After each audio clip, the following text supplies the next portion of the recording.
അമ്മയാണ്. ഇത് അനിയത്തിയാണ്. ബ്രദർ വന്നിട്ടുണ്ട്. അവാർഡ് എത്രാമത്തെ അവാർഡാണ് ഇത് കേരള സംസ്ഥാന യുവജന കമ്മീഷന്റെ ഒരു അവാർഡ് പിന്നെ 26-ാം തീയതിയാണ് ഇതിന്റെ നമ്മുടെ വുമൻസ് കോളേജ് വെച്ചാണ് ഇതിന്റെ ഫംഗ്ഷൻ. ഇപ്പം ഒരു അവാർഡും കൂടി കിട്ടി. തന്മയുടെ ഒരു സന്തോഷത്തിലിരിക്കുന്നു. കോമ്പറ്റീഷൻ നടക്കുന്നു, മത്സരങ്ങളിപ്പോ അടിപൊളി നടക്കുന്നു. ഈ വർഷം പാരാ അത്ലറ്റ് പവർ ലിഫ്റ്റിംഗിന്റെ ഗോൾഡും ഷോർട്ട് പുട്ട് ഡിസ്കിന് വെള്ളിയും ഡിസ്കസ് ത്രോയ്ക്ക് വെങ്കലമാണ് കിട്ടിയത്.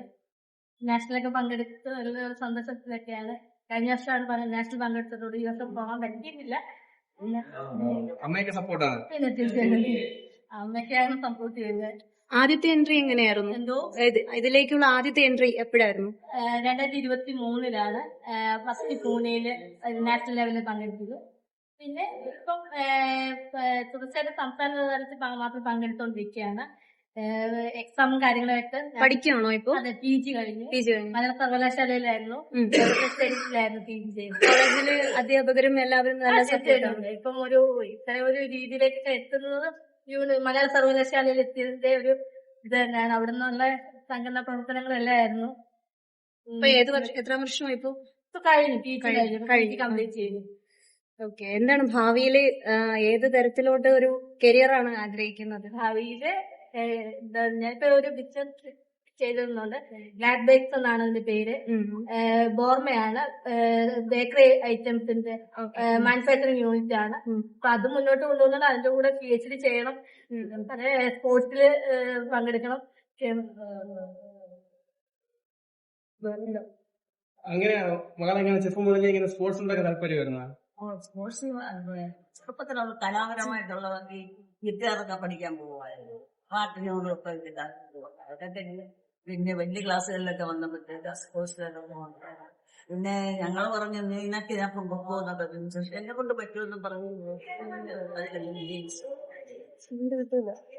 അപ്പൊ എങ്ങനെ ഫാമിലി ഫുൾ സപ്പോർട്ടാണ്? തീർച്ചയായിട്ടും ഫാമിലി ഇല്ലെങ്കിൽ ഞാൻ ഇവിടെ ഇരിക്കില്ല. അവരാണ് ഇത്രയും നാളും തന്ന സപ്പോർട്ട് കൊണ്ടാണ് മുന്നോട്ട് പോകുന്നത്.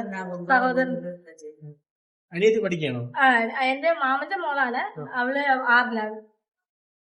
ഫ്യൂച്ചർ പ്ലാൻ എന്താണ്? ഫ്യൂച്ചർ പ്ലാൻ ഒരു ഫിനാൻഷ്യൽ സ്റ്റെബിലിറ്റി വേണം. അതിനുള്ള ഓരോ കടമ്പകളും നടന്നുകൊണ്ടിരിക്കും. ജോബൊക്കെ നോക്കുന്നുണ്ട്? ജോബ് നോക്കുന്നുണ്ട്, BSc നോക്കുന്നുണ്ട്.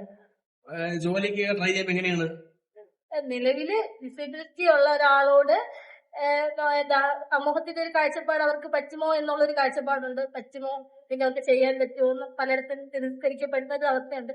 എന്നാലും നിലവിലെ സാഹചര്യത്തിൽ ഇല്ലെങ്കിൽ ഗവൺമെന്റിന്റെ ഒരു സപ്പോർട്ട് കിട്ടുമല്ലോ. സ്പോർട്സ് കോട്ടയിൽ ഉണ്ട്. പക്ഷെ അതിന് പല കടമ്പകൾ അതിന് ഉണ്ട്. അപ്പം പ്രൈവറ്റ് സ്ഥാപനങ്ങളിലൊക്കെ പോകുമ്പോ അങ്ങനെ ഒരു ഇത് വരുന്നത്. പ്രൈവറ്റുകാർക്ക് അവർക്ക് എന്താ പറയുക, അവർക്ക് അവരുടെ ഒരു ടാർജറ്റ് ഉണ്ട്. ആ ടാർജറ്റ് നമ്മളെ ഡിസബിലിറ്റി ഉള്ളവർക്ക് പറ്റുമോ എന്നുള്ളൊരു സംശയം കൊണ്ട് പലയിടത്തും തഴയപ്പെടുന്നതുണ്ട്. ജോബിന് കയറിയിട്ടുണ്ടോ വേറെ പ്രൈവറ്റ് NGOയിൽ വർക്ക് ചെയ്യണം. NGOയിലൊക്കെ ഇപ്പോഴും നിലവിലെ വർക്ക് ചെയ്യുന്നുണ്ട്. നല്ല സപ്പോർട്ടാണ്. അതെ,